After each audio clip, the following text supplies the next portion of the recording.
So I'm Ignacio Lopez. I'm actually assistant professor of education at National Louis University. Background is specifically in educational psychology and in human learning and development. The work that I've done across the country spans a variety of levels, but specifically culturally responsive teaching, data-driven instruction, differentiated instruction, and a lot of work around progress monitoring, benchmarking tools, assessment tools, and the like. So currently we are at Suncoast Schools here in Sarasota, Florida. And this is my fourth visit back to Sarasota, working with the teachers here, both in the elementary school and in the middle school.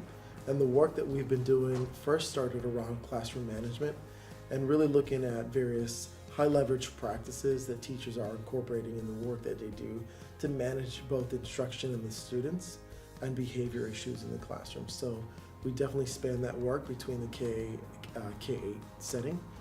Teachers started off really looking at what specific areas of growth they were interested in, using this thinking around high leverage practices. Some of the teachers were very interested in understanding how do you maintain attention, keep attention, how do we keep students motivated and engaged. Today's presentation was specifically on differentiated instruction. We actually started to dig a little deeper around process, product, progress, and the content.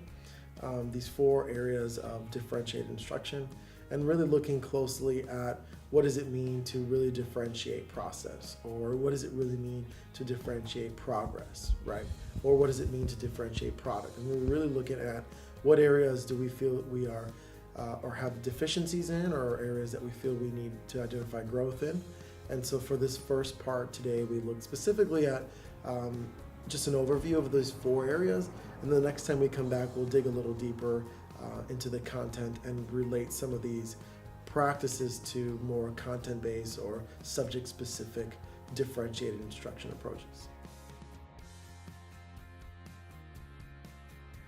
One of the big approaches to understanding the work that we're doing here in Florida, and that the school's really doing here in Florida, is really understanding the power that teachers have to not only make change in the classroom and with the students, but also with the community.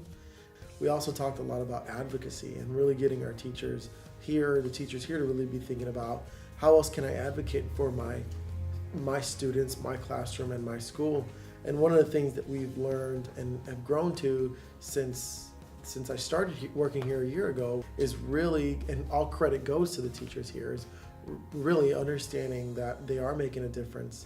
And recently the school put out a press release here in the state of Florida describing the accomplishments that this school has been able to reach, and that word of accomplishment has reached other states in this country, including Illinois and Ohio, Indiana, and really how other schools are now looking towards thinking about assessment, thinking about advocacy, thinking about differentiation, very similar to the work that the teachers have been doing here, and really reaching out beyond the four walls to support student growth.